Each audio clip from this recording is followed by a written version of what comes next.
আবি দাউদের বর্ণনা 340 হাদিস নাম্বার। নবী করিম সাল্লাল্লাহু আলাইহি ওয়াসাল্লাম তিনি বলেন, ওমর ইবনুল খাত্তাব বাইনাহুমা ইয়াখতুবু ইয়াউমাল জুমআ ইজা দাখালা রাজুলুন। খেয়াল করুন, আল্লাহর নবী থেকে হাদিস বর্ণিত, ওমর ফারুক রাদিয়াল্লাহু তাআলা আনহু তিনি বলেন, বাইনাহুমা ইয়াখতুব ইয়াউমাল জুমআ, জুমার দিন ওমর ফারুক রাদিয়াল্লাহু তাআলা আনহু তিনি খুতবা দিচ্ছেন। জুম্মার দিন ওমর ফারুক রাদিয়াল্লাহু তাআলা আনহু তিনি জুম্মার খুতবা দিচ্ছেন। এক, দুই নম্বরে তিনি বলছেন ইজা দাখালা রাজুল, খুতবা দিচ্ছেন এমন সময় একজন ব্যক্তি, ইজা দাখালা রাজুল, একজন ব্যক্তি মসজিদে ঢুকলেন, প্রবেশ করলেন। দুই, তিন, ফাকালা ওমর খুতবা বন্ধ করলেন। ফাকাল ওমর ইবনুল খাত্তাব তিনি জিজ্ঞেস করলেন, আতাহতাসিবুন আনিস সালাত, নির্দিষ্ট সময়ে তোমাকে আসতে বাধা দিল কে? খেয়াল করুন, তাহলে ইমাম খুতবা বন্ধ করতে পারে, চাইলে উপস্থিত মুসল্লিদের সাথে কথা বলতে পারে। হুজুর ফতোয়া দিয়ে বেড়াচ্ছে, ইমাম সাহেব নাকি জিজ্ঞেস করতে পারবে না আপনি হাদিস কি বুঝতে পারলেন, এই কথা নাকি বলা যাবে না। আপনারা শোনেন নাই? ইমাম নাকি উপস্থিত মুসল্লির সাথে কথা বলতে পারবে না। কে বলছো ভাই তোমাকে, তুমি এই ফতোয়া কোথায় পেলে, এই হাদিস কোথায় পেলে? হাদিস তো প্রমাণ করে ইমাম প্রয়োজনে কথা বলতে পারে। ওমর জিজ্ঞেস করলেন, আতাহতাসিবুনা আনিস সালাত, খুতবা চলছে, ইজা দাখালা রাজুল, এক ব্যক্তি ঢুকলেন, ওমর খুতবা বন্ধ করলেন। তিনি জিজ্ঞেস করলেন, আতাহতাসিবুনা আনিস সালাত, সালাতে আসতে দেরি হলো, তোমাকে বাধা দিল কে? তো তাহলে বোঝা গেল ইমাম চাইলে উপস্থিত মুসল্লির সাথে খুতবা বন্ধ করে তার প্রয়োজনীয় কথা বলতে পারে। কথা বলেন, উপস্থিত মুসল্লিদের সাথে ইমাম যদি প্রয়োজন মনে করে তাহলে সে কথা বলতে পারে। ধর্ম প্রচারের ক্ষেত্রে একজন ইমাম তাকে জিজ্ঞেস করতে পারে, আপনি কি ধর্ম বুঝতে পারলেন? কেন? সামনে আছে, আল্লাহ নবী বলছেন, হালাল জিনিসে বৈধতা দেওয়া হলো, যেটা ভালো, উত্তম, জামিল, আহসান। কথা কি বুঝতে পারলেন? যেটা সুন্দর, যেটা অতীব সুন্দর, সেটার জন্য বৈধতা দেওয়া হলো। তা আপনার হুজুর বক্তব্য দিচ্ছে, আপনি আবার বসলেন, হাঁটু ভাঙেন, ওইভাবে বসা হারাম। ওই যে বললাম না, আমরা জানি না হারাম কাজ করি মসজিদের ভিতরে, ওইভাবে কোনোদিন বসবেন না। আল্লাহর ঘর এটা আপনার ব্যক্তিগত ঘর না, এই ঘরের বসারও পদ্ধতি আল্লাহ নবী শিক্ষা দিয়েছেন। তো আল্লাহ নবী এইভাবে জাতিকে শিক্ষা দিলেন। ওমর ফারুক তিনি বললেন, নির্দিষ্ট সময়ে তোমাকে সালাতে আসতে বাধা দিল কে? তাহলে হাদিস প্রমাণ করে ইমাম প্রয়োজনে উপস্থিত মুসল্লিদের সাথে কথোপকথন করতে পারে, খুতবা বন্ধ করে। মানে আমি এই খুতবা দিচ্ছি, প্রয়োজন মনে করলে, এই যে একটু আগে বললাম আপনি ওইটা বন্ধ করুন, এইভাবে বসা যাবে না। আমি একটু আগে বলেছি যে চেয়ারে সালাত আদায় হবে না, এটা বলার অধিকার আমার আছে। এখন চুপ থাকার হাদিস আর আয়াত, সূরা আল আরাফের 204 নম্বর আয়াত দ্বারা এরা ফতোয়া আনছে, ইমামকে জড়িত করেছে। ইমাম তো নেতা ভাই, ইমাম আপনার আন্ডারে চলে না, আপনি ইমামের আন্ডারে চলেন। আর হাদিস যেগুলো বলা হয়েছে, সমস্ত হাদিস হলো, তুমি তোমার সাথীর সাথে কথা বলো না, তুমি তোমার আগত মুসল্লির সাথে কথা বলো না। সেই হাদিস এখন ইমামকে ঢুকিয়ে দিয়েছে, বলছে ইমাম ওনাকে কথা বলতে পারবে না। কথা কি বুঝতে পারলেন? ফতোয়া এখন ইমামকে ওই হাদিস দ্বারা, একটা হাদিসে ইমামকে এখানে আনা হয়নি, সমস্ত হাদিস কোরআনের আয়াত হলে উপস্থিত আগত মুসল্লি, আমার কথা বলার অধিকার আছে, আমার জিজ্ঞাসা করার অধিকার আছে, আপনি বুঝতে পারলেন কিনা সেটা জিজ্ঞাসা করার অধিকার আছে, মহান রবের তাকবীরুল্লাহ দেওয়ার অধিকার আপনার এবং আমার সবার আছে। আপনি আমার সাথে কথা বলতে পারবেন, জিজ্ঞাসা করার অধিকার আছে। কি কথা? ধর্মীয় কথা, কোরআন এবং হাদিসের কথা বলার অধিকার আপনার আছে। তো দেখেন, যখন এই কথা জিজ্ঞেস করলেন, ফাকালা রাজুল, ব্যক্তি বললেন, তিনি বলছেন, ফাকালা রাজুল, ওই ব্যক্তি বললেন, মা হুয়া ইল্লা আন সামি'তুন নিদা ফাতাওয়াদ্দাত, আমি আজান শুনেছি, ওযু করেছি, সরাসরি মসজিদে চলে এসেছি, আমি আর কোথাও দেরি করিনি। উত্তর দিলেন কি? বলুন। এই যে আপনাকে বলছি যে আপনি বলুন, তার মানে জিজ্ঞাসা করা যেন আপনি বুঝতে পারলেন কি পারলেন না। যদি আপনি বুঝতে না পারেন তাহলে আমি এই কথাটি আবার বারংবার বলবো। বুখারীর অন্যত্র হাদিস আপনি দেখুন, আল্লাহ নবী বলেছেন, ইযা তাকাল্লামা বিকালিমাতিন আ'আদাহা সালাস, আল্লাহ নবী একটা কথা তিনবার বলতেন। কয়বার? 3 বার বলতেন জাতির উদ্দেশ্যে, জাতির কল্যাণে, একটা কথা বারবার বলতেন আল্লাহ নবী। কেন? যাতে জাতি বুঝতে পারে, জিজ্ঞাসা করতে পারেন। আল্লাহ নিজে জিজ্ঞেস করছেন, লিয়াকুলু মিন সামারিহি মা আমিলাতু আইদিহিম আফালা ইয়াশকুরুন। আল্লাহ এখানে জিজ্ঞেস করছেন, হে পৃথিবীবাসী, পৃথিবীতে যে আঙ্গুর ফল দেখো, বেদানা ফল দেখো, কমলা দেখছো, যত ফল ফসলাদি আছে, যা খেলে পরে তোমাদের শরীর সতেজ হয়, ওই ফলগুলি কি তুমি বানিয়েছো? এটা আল্লাহর জিজ্ঞাসা, প্রশ্ন। তা আপনি কি করবেন বলুন? আল্লাহ আপনাকে জিজ্ঞেস করছে, আপনি চুপ থাকবেন? আমি মনে কথা বোঝাতে পারিনি। আল্লাহ আপনাকে জিজ্ঞেস করছে, ফল কি তুমি বানিয়েছো? এটা প্রশ্নবোধক চিহ্ন, তো আপনার উত্তর দিতে হবে না? কথা বলছেন না কেন? আপনাকে উত্তর দিতে হবে কিনা? কি বলবেন? আল্লাহ বলেছেন, ওমা আমিলাতু আইদিহিম, আমি আল্লাহ আমার 2 হাত দ্বারা বানাইছি, এটা তুমি তোমার হাত দিয়ে বানাও নাই। তো আল্লাহ জিজ্ঞেস করে না? উত্তর আসে না? নবী জিজ্ঞেস করে নাই যে না আমি কি তোমাদের কাছে ভাষণ পৌঁছে দিয়েছি? উপস্থিত সাহাবারা কি চুপ করেছিল না? বলছিল ক্বালা নাম ইয়া রাসূলুল্লাহ, হ্যাঁ আপনি ভাষণ পৌঁছে দিয়েছেন। কথা বলছেন না কেন?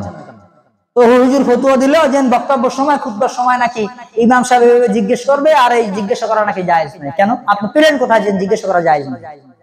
আমি তো দেখছি রাসূলুল্লাহর একাধিক কয়েক ডজন হাদিস আছে, কয়েকটা আয়াত রয়েছে রাসূলুল্লাহ, এবং কোরআনের একাধিক হাদিস রয়েছে, আয়াত রয়েছে। তা আপনি পেলেন কোথায়? জিজ্ঞাসা করতে হবে, প্রশ্ন নিতে হবে, উত্তর জানতে হবে। কেন? ধর্ম বুঝতে পারলো কিনা, জানলো কিনা। কথা কি বুঝতে পারলেন?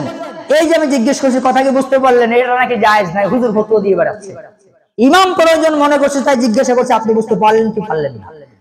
তো তিনি বলছেন, আমি আজান শুনেছি, আমি ওযু করেছি, মসজিদে চলে এসেছি, এতটুকুন সময় ব্যয় হয়েছে, আমি ইচ্ছা করে দেরি করিনি, মর্মে আমি দেরি করিনি। এ দেখেন কথোপকথন হচ্ছে, খুতবা বন্ধ হয়ে গেল ওমরের।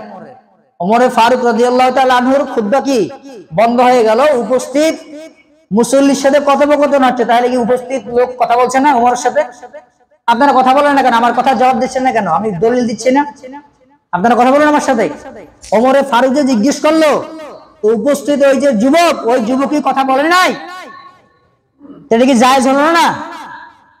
তো হুজুর কেন বলে যে ইমাম সাহেব এরকম জিজ্ঞেস করতে পারবে না, আপনি বুঝতেন কিনা এরকম নাকি জিজ্ঞেস করা যাবে না? আমি যে বলি আপনি কি বুঝতে পারলেন, এটা নাকি আমার অধিকার নাই আপনাকে জিজ্ঞেস করার, হুজুর ফতোয়া দেয়।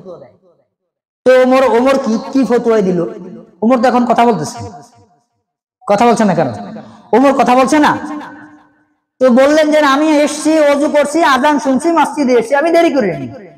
খুতবা বন্ধ, এখন আলোচনা চলছে ব্যক্তির সাথে ওমর ফারুকের। এরপর তিনি বলছেন ফাকাল ওমর ফারুক রাদিয়াল্লাহু তাআলা আনহু, তার কথা শুনে তিনি জিজ্ঞেস করলেন, তিনি বললেন ওয়াল ওযু। এই দেখেন আবার প্রশ্ন করছেন যে তুমি কি শুধু ওযু করছো? তো ইমাম প্রশ্ন করছে না, আমার সাথে জবাব দিতে হবে আপনাকে, যদি হাদিস বুঝে থাকেন জবাব দেন। আমি যে আপনাকে জিজ্ঞেস করছি, এই কথা বলার অধিকার আমার আছে না নাই? ওমর কি জিজ্ঞেস করলেন? ফাকাল ওমর আল ওযু, তুমি কি ওযু করেছো শুধু? তো কি কথোপকথন চলছে না? প্রশ্ন করা হচ্ছে না? ইমাম নাকি প্রশ্ন করতে পারবে না, আপনি বুঝতে পারছেন কিনা? তাহলে এই হাদিস কি? এগুলো কি বলুন, এগুলো কি হাদিস নয়? তো বলছেন ফাকাল ওমর আল ওযু, তুমি কি ওযু করেছো? আইদান আওয়ালাম তাসমাউ রাসূলুল্লাহ সাল্লাল্লাহু আলাইহি ওয়াসাল্লাম, ওকে জিজ্ঞেস করছেন তুমি কি শুনতে পাওনি? ইয়াকুল ইযা আহাদাকুমুল জুমআতি ফালইয়াকতাসিল, নবী করিম সাল্লাল্লাহু আলাইহি ওয়াসাল্লাম বলেছেন জুম্মার দিন আসলে গোসল করতে হয়, গোসল করে মসজিদে আসতে হয়, তুমি কি শুনতে পাওনি? আবার জিজ্ঞেস করছেন, সুবহানাল্লাহ। তাহলে কি জিজ্ঞাসা করতে পারবে কি পারবে না ইমাম? আমার সাথে জবাব দেন সবাই। একজন নেতা ইমাম জিজ্ঞেস করতে পারবে কি পারবে না? এই পদ্ধতি নীতি বন্ধ করতে হবে। আমি দলিল দিয়ে গেলাম, কোন মায়ের বেটা থাকলে যেন এই দলিল তার প্রত্যাখ্যান করে উল্টে দেয়, যেন কোন মায়ের বেটা থাকলে। আমি যে কোনো মুহূর্তে যে কোনো সময় আমি উপস্থিত আছি, এখনো প্রায় 20 থেকে 25 দিন আছি। কেউ যদি বলে যে ইমাম মুসল্লিদের সাথে এইভাবে কথোপকথন করতে পারবে না, কোন মায়ের বেটা যদি বলে, সেজন্য আমার সাথে বসে যে কোনো সময়। তো আবারও জিজ্ঞেস করলেন তুমি কি শুনতে পাওনি? ইজা আহাদাকুমুল জুমআ ফালইয়াকতাসিল, জুম্মার দিন হলে গোসল করতে হয়, তুমি জানো না? রাসূলুল্লাহ বলেছেন। আবার জিজ্ঞেস করলেন কি করলেন না? কথা বলেন, করলেন কি করলেন না? কথোপকথন হলো কি হলো না? আলোচনা হলো কি হলো না? ইমাম প্রশ্ন করলেন কি করলেন না? উত্তর নিলেন কি নিলেন না? তাহলে আমার অধিকার আছে না উত্তর নেয়ার? আমার কথা বলার অধিকার আছে না নাই? জিজ্ঞাসা করার অধিকার আছে না নাই? আচ্ছা, তিরমিজির বর্ণনা 2224। অত্র হাদিসের বর্ণনা থেকে আরো জানা যায়, আন জিয়াদ ইবনে কুসাইব আল আদাবিয়্যু, জিয়াদ ইবনে কুসাইব আল আদাবিয়্যু রাদিয়াল্লাহু তাআলা আনহু থেকে বর্ণিত, তিনি বলেন, 2 ক্বালা কুনতু মা আবি বকর, আমি আবু বকর রাদিয়াল্লাহু তাআলা আনহুর সঙ্গে ছিলাম। 3 তাহতা মিম্বার ইবনে আমির, আমির রাদিয়াল্লাহু তাআলা আনহুর মেম্বারের নিকটে আমি আবু বকরের সঙ্গে বসা ছিলাম। খেয়াল করুন, আমার সাথে জবাব দিতে হবে, ওই পদ্ধতি বাতিল করতে হবে, মাথা থেকে ফেলে দিতে হবে, যেন কথা বলা যাবে না। আমির রাদিয়াল্লাহু তাআলা আনহু তার মেম্বারের নিকটে বসা ছিলেন কে? আল আদাবিয়্যু, কুসাইব আল আদাবিয়্যু, তিনি বসা ছিলেন কার সঙ্গে? আবু বকর রাদিয়াল্লাহু তাআলা আনহুর সঙ্গে বসা ছিলেন, তার আমিরের মেম্বারের পাশে বসা ছিলেন। 3 ওয়াহুয়া ইয়াখতুব, তিনি বলছেন যে আমির তখন খুতবা দিচ্ছিলেন। আমি আবু বকরের সঙ্গে বসা ছিলাম আমিরের মেম্বারের নিকটে, মানে মেম্বারের নিকটবর্তী এরকম বসা। ওয়াহুয়া ইয়াখতুব, আমির তখন খুতবা দিচ্ছিলেন, জুম্মা ভাষণ দিচ্ছিলেন, খুতবা দিচ্ছিলেন। 4 ওয়া আলাইহি সিবাবুন রিকাক, তিনি বলছেন ওয়া আলাইহি সিবাবুন রিকাক, ফাকালা আবু বিলাল, আবু বিলাল বলছেন, দেখো আমাদের যে নেতা খুতবা দিচ্ছেন, তিনি পাতলা কাপড় পরে খুতবা দিচ্ছেন। এ কথা কে বলছেন? আবু বিলাল। আমার সাথে জবাব দেন সবাই, কে বলছেন? আবু বিলাল বলছেন। খুতবা দিচ্ছেন কে? এই যে আমি জিজ্ঞেস করছি কেন, আমি প্রয়োজন মনে করছি, এখন আপনাকে হাদিস বুঝাতে হবে, আমাকে দায়িত্ব আমার। আল্লাহ নবী বলছেন, তুমি যে কথা বলো সেটা বারংবার বলো, তুমি যা বলো সেটা মানুষকে বোঝানোর চেষ্টা করো, যেটা সহজ হয়, যেটা সামলীল হয়। তা আমি এখন প্রয়োজন মনে করছি, ইমাম প্রয়োজন মনে করলে কথা বলতে পারে। বলুন, 1 নম্বরে খুতবা দিচ্ছেন কে? আমির। বলুন, খুতবা দিচ্ছেন কে? আমির। পাশে বসা ছিলেন কয়জন? 2 জন। কে? কুসাইব ইবনে আদাবিয়্যু আর আবু বকর। এমন তো অবস্থায় হট করে একজনে কথা বলে উঠলেন, তার নাম কে? আবু বিলাল। নাম কি বলুন? আবু বিলাল কি বললেন? সিবাবুন রিকাক, দেখো দেখো, তোমরা দেখো, উনজুর, তাকিয়ে দেখো। এ দেখেন বলছি, উনজুরু ইলা আমিরিনা ইয়ালবাস সিবাবুল ফুসাক, ফুসাকদের, ফাসিকদের পোশাক পরে আছে ইমাম, তাকাও তোমরা ইমামের দিকে দেখো। আমি মানে কথা বলতে পারিনি। বলুন, আমির বেলাল কি বলছেন? উপস্থিত মুসল্লিদের কি বলছেন? দেখো। কাকে দেখতে বলছে? ইমামকে দেখতে বলছে না, ইমামকে, যিনি দাঁড়িয়ে খুতবা দিচ্ছেন, ওই ইমামকে। মানে আপনি বলছেন আমার কথা, দেন আপনি ওনাকে বলছেন, এই যে দেখো ইমাম সাহেব খুতবা দিচ্ছে, ইমাম সাহেবের গায়ে ফুসাকদের, মানে ফাসিকদের পোশাক পরা। আমি মনে কথা বোঝাতে পারিনি, আপনারা কি বুঝতে পারলেন? আমির ইবনে বেলাল তিনি বলছেন কি, এই উপস্থিত, উনজুরু, তোমরা তাকাও, ইলা আমিরিনা, নেতার দিকে তাকাও, তার গায়ে কি আছে? সিবাবুল ফুসাক, ফাসিকদের কি আছে? পোশাক গায়ে আছে। তো কথা বলা যায় কি যায় না? খেয়াল করুন, হাদিস দিয়ে শিক্ষা নেবেন আপনি। তিনি যখন এই কথা বললেন যে উপস্থিত যারা, তোমরা তাকাও নেতার দিকে, ইমামের দিকে, ইমামের গায়ে একটা পাতলা কাপড় আছে, সেটা ফাসিকদের পোশাক। আচ্ছা, এই পর্যন্ত বুঝুন, আরো বুঝাবো। হাদিস এই পর্যন্ত প্রমাণ করে পাতলা পোশাক পাওয়া যাবে না, যে পোশাক দিয়ে আপনার শরীর দেখা যায়। পাতলা পোশাক পরিধান করা কি নিষিদ্ধ। বলুন, পাতলা পোশাক পরিধান করা কি? যে পোশাক সরাসরি আপনার বডি দেখা যায়, আপনার বডি সরাসরি দেখা যায়, এরকম পাতলা পোশাক আছে না? রেশমি কাপড় আছে না? পাতলা পরিহিত পোশাক আছে না? এগুলো ব্যবহার করা জায়েজ নাই। এটা হলো ফাসিকদের পোশাক। এ কথা বলার সঙ্গে সঙ্গে ফাকালা আবু বকর, এই দেখেন, ওই যে আবু বকররা তিনি বললেন, উসকুত, এই তুমি যে কথা বলছো, চুপ, তুমি চুপ থাকো। খেয়াল করুন তো, ওমরে ফারুক উপস্থিত ইমামের নিকটে, বেলাল প্রতিবাদ করছেন। তাকিয়ে দেখো ইমামের গায়ে পাতলা পোশাক পরা, দেখো দেখো ফুসাকদের পোশাক পরে ইমাম খুতবা দিচ্ছে আমাদের। মানে তার কাছে এটা খারাপ লেগেছে। অনেক কথা বলছে, মানে ইমাম যদি খারাপ হয়, আমি আসলাম যে আমি একটা পোশাক পরলাম, আপনি ভিতর দেখছেন, ভিতর বাইরে সব দেখছেন, তো আপনি দাঁড়িয়ে প্রতিবাদ করছেন। বিষয়টা ঠিক এরকম। তো প্রতিবাদ করার পরে আবু বকর তিনি বলছেন কি, উসকুত। বেলালকে কি বললেন? চুপ থাকো। দেখেন, অন্যায়ের প্রতিবাদ করা কিন্তু জায়েজ। অন্যত্র হাদিসে, কোরআনের আয়াত ধারা, অন্যায়ের প্রতিবাদ করতে হবে। কথা কি বুঝতে পারলেন? না হলে স্বৈরাচারের জন্ম হবে। অন্যায়ের প্রতিবাদ যেখানে হবে না, সেখানে স্বৈরাচারের জন্ম হবেই হবে। পৃথিবীর কেউ ঠেকাতে পারবে না।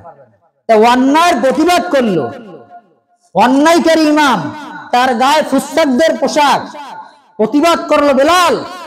আবু বকর তিনি বললেন, উসকুত, তুমি চুপ থাকো। কি বললেন তারপরে? চলুন। তিনি বললেন, সামি'তু রাসূলুল্লাহ সাল্লাল্লাহু আলাইহি ওয়াসাল্লাম, আমি নবী করিম, তখন তিনি দাঁড়িয়ে বলছেন, দেখেন এখন কিন্তু ইমামের খুতবা নাই, এখন খুতবা ওখানে। তিনি বলছেন, সামি'তু রাসূলুল্লাহ সাল্লাল্লাহু আলাইহি ওয়াসাল্লাম, আমি নবী করিম সাল্লাল্লাহু আলাইহি ওয়াসাল্লামকে বলতে শুনেছি।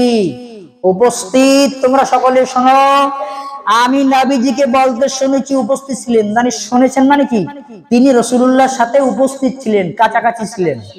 তিনি বলছেন, আমি নবী করিম সাল্লাল্লাহু আলাইহি ওয়াসাল্লামকে বলতে শুনেছি, মান আহানা সুলতানাল্লাহি ফিল আরদি আহানাহুল্লাহ, যে ব্যক্তিকে আল্লাহ তাআলা তার জমিনে নেতা বানিয়েছেন, যেই ব্যক্তিকে আল্লাহ তাআলা তার জমিনে নেতা বানিয়েছেন, শাসক বানিয়েছেন, ইমাম বানিয়েছেন, আমির বানিয়েছেন, তাকে যদি কেউ অসম্মান করে, বেইজ্জতি করে, আল্লাহ তাকে অসম্মান করবেন। আহানাহুল্লাহ, তাকে বেইজ্জতি করবেন, আল্লাহ দুনিয়াতে তাকে ধ্বংস করবেন। আমি আবার বলছি, আল্লাহর জমিনে আল্লাহ যাকে ইমাম বানাবেন, মুয়াজ্জিন বানাবেন, চৌকিদার বানাবেন, চেয়ারম্যান বানাবেন, দফাদার বানাবেন, এমএলএ বানাবেন, এমপি, মন্ত্রী, রাষ্ট্রনায়ক, যত নেতা আছে, হেডমাস্টার, মসজিদের ইমাম হোক, যত নেতা আছে এই জমিনে আল্লাহ যাকে, তাহলে বোঝা গেল যে নেতা কে বানায়? বলুন, নেতা কে বানায়? জবাব দেন আমার সাথে, নেতা কে বানায়? নেতা আল্লাহ বানায়।